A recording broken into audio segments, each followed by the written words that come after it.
समाजसेवी और आम आदमी पार्टी की नेता मेघा पाटकर नर्मदा बचाओ आंदोलन और किसानों की उपजाऊ जमीनों को बचाने के सिलसिले में राजधानी भोपाल पहुंची, जहां उन्होंने नर्मदा बांध पर बनाई गई एक कमेटी के साथ बैठक की।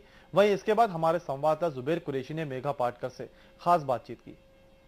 मौजूद है नर्मदा बचाओ आंदोलन की संस्थापक नेता और अब आम आदमी पार्टी की लीडर मेधा पाटकर जी। आइए बात करते हैं उनसे और जानते हैं। मैम, आम आदमी पार्टी ज्वाइन किया आपने, उसके बाद से जो नर्मदा बचाओ आंदोलन का मूवमेंट था, जिस तरह के आंदोलन थे वो ठंडे पड़े, ठप से पड़े, क्या कारण?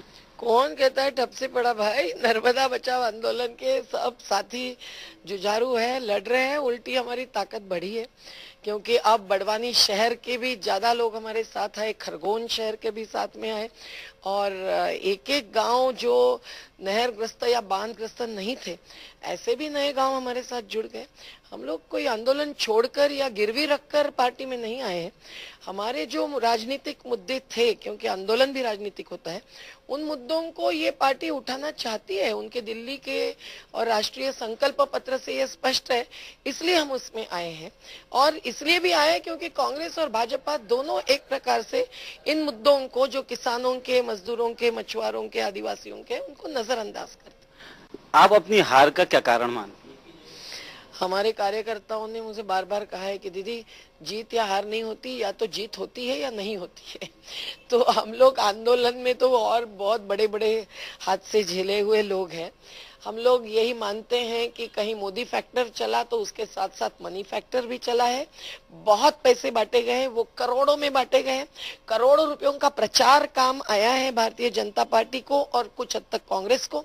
आम आदमी पार्टी ने न शराब बांटी है, न पैसा बांटा है, न इतना बड़ा प्रचार किया है, न माध्यमों ने इतना बड़ा अवकाश दिया है। इसके बावजूद जो वोट हमको मिले हैं 1.25 करोड़ लोगों के, और मेरे चुनाव क्षेत्र में भी हर बूथ पर और हर क्षेत्र में हमारी आज टीम्स खड़ी हुई है। आज भी मुंबई में संघर्ष में उतरे हुए हैं भले भले प्रोफेशनल्स, युवा साथी, कोई रिटायर्ड सीईओज, कंपनियों के अधिकारी, भूतपूर्व ब्यूरोक्रेट्स भी, और हमारे आंदोलनकारी गरीब गुरबा भी। मुझे लगता है कि ये शक्ति को हम आगे कैसे ले जाएंगे, ये हमारे सामने चुनौती है। हमें तमाम श्रमिकों के अधिकारों की बात पहले उठानी है, क्योंकि 96% श्रमिकों को इस देश में पेंशन का भी अधिकार नहीं है। हमें तमाम लोगों को रोजी रोटी मिलनी चाहिए, इसलिए रोजगार निर्माण करने वाला उद्योगीकरण, और खेती और छोटे उद्योगों में ही सबसे ज्यादा रोजगार इस देश में मिलता है। तो उसको पूरा सुरक्षा और उसकी पूरी सहूलियतें, नहीं केवल अंबानी अडानी को, ये बात उठानी है। हमें बात उठानी है इस देश के पर्यावरण को, नदियों को और जमीन को भी बचाने की। अगर मोदी जी गंगा को बचाना और शुद्ध करना चाहते हैं, हम नर्मदा को ही नहीं, हर नदी को बचाना चाहते हैं। और नदी जोड़ योजना इसका रास्ता नहीं है।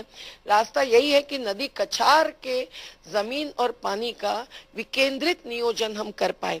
हम चाहते हैं बिजली के मुद्दे पर जो भ्रष्टाचार मचा हुआ है वो निजीकरण के कारण है, पर साथ साथ बिजली का भी सही बंटवारा हो, ताकि गांवों में 30% घरों में बिजली नहीं, ऐसी स्थिति नहीं हो।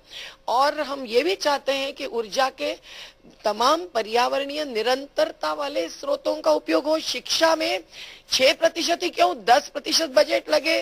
स्वास्थ्य में निजीकरण के बदले शासकीय स्वास्थ्य योजना अधिक सशक्त बने, वगैरह वगैरह। हमारे पास बहुत मुद्दे हैं। आम आदमी पार्टी को मंथन की जरूरत है और आगे बढ़ाने की जरूरत है, चुनाव की नहीं, और पार्टी को आगे ले जाने की जरूरत है, जिस पर मंथन होगा। मेधा पाटकर जी का कहना है साहब।